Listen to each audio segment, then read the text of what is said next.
Hey, what's good, guys, and welcome back to TNQVD, and this is the OnePlus 3. So, just to give you a perspective, the OnePlus 3 was launched on the 14th of June 2016, at least in India, and today is the 5th of November. So, the main question mostly will be if the OnePlus 3 is still worth buying at full price 5 months later. Short answer to that, yes, of course. But if you want to know why, welcome to a new video.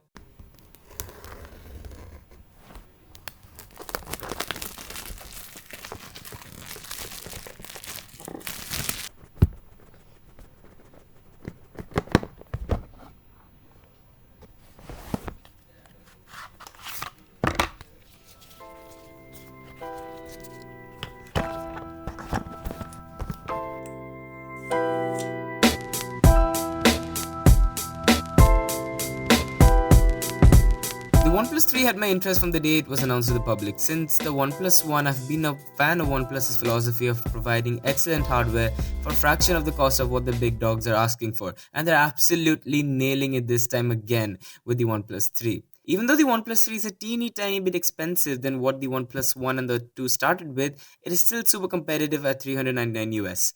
Okay, now if you think that is expensive, just listen to the specs of the device. The OnePlus 3 has a Snapdragon 820, the Adreno 530 GPU, a 3000 mAh battery, a 1080p AMOLED screen, and 6 GB of LPDDR4 RAM. Wow, 6 GB! My laptop has 4 GB of RAM. Is it overkill? Yes, kind of. Is it awesome to have that much flexibility? Of course, but we'll get back to that in a second. The design of the OnePlus 3 is, I guess, my favorite part. It doesn't use a sandstone back with the plastic back cover anymore, but uses a metal unibody enclosure this time. The one I have here is a soft gold version, and it's seriously soft gold. The yellow shade is fadingly visible, but it is there.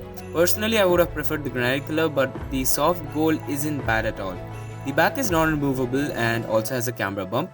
It isn't all of that of a problem, but it does worry me a bit that I'll accidentally scratch the back. The phone definitely feels fragile, but so premium.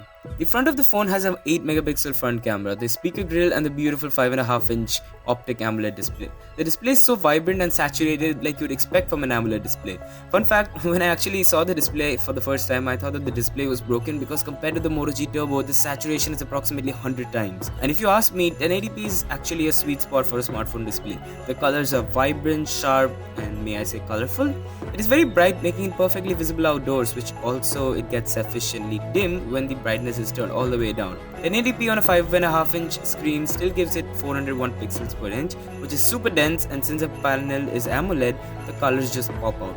Below the display is a fingerprint scanner, and damn, it's fast. I've had one finger ejection out of the hundreds of times I've used it in the last week. Fingerprints are easy to set up and super quick and useful.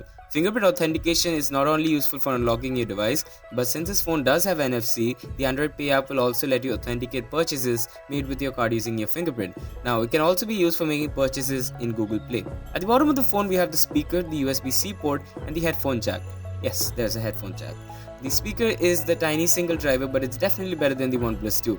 It is surprisingly loud for a single driver and is also very clear, and since it's a downward facing speaker, you naturally cup your hands around it when you're holding the phone in landscape mode. The USB-C port is very interesting. The OnePlus has definitely taken a gamble to include a very new USB port in the OnePlus 3.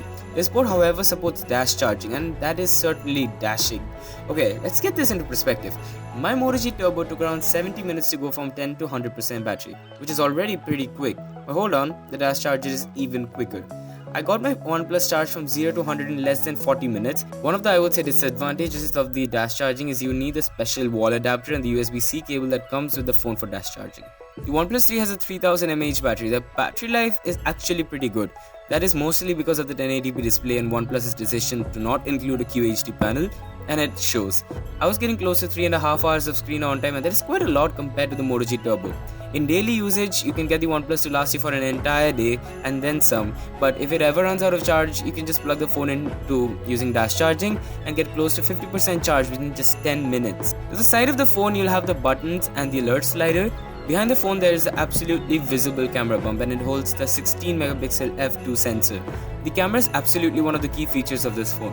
The shutter lag is almost non-present, unlike the OnePlus 2. The time to unlock the phone and actually take a picture is very less. I have the camera programmed to open when I tap the home button twice, and that makes it even more convenient.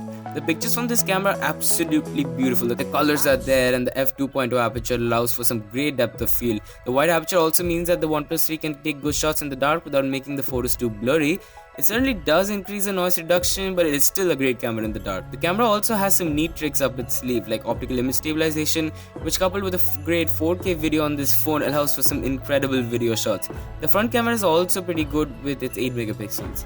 Now the performance of the OnePlus 3 is actually very good, as you would expect from Snapdragon 820 with 6GB of RAM. Now you might think that 6GB of RAM is actually a bit crazy, but think about this. The 6GB of RAM actually gives you a lot of flexibility to have a lot of apps open in the background, and if you're a power user, that is absolutely a key. Overall, the OnePlus 3 is an excellent device. It provides exceptional hardware for the price. It is actually a flagship killer in both its performance and its spec to cost ratio. Of course, it's not perfect. I would say the biggest downside to owning a OnePlus 3 is the metal frame. Even though it is super premium, it's quite slippery, so you would eventually end up putting a case on it. So what are your thoughts on the OnePlus 3? Let me know by commenting right below this video.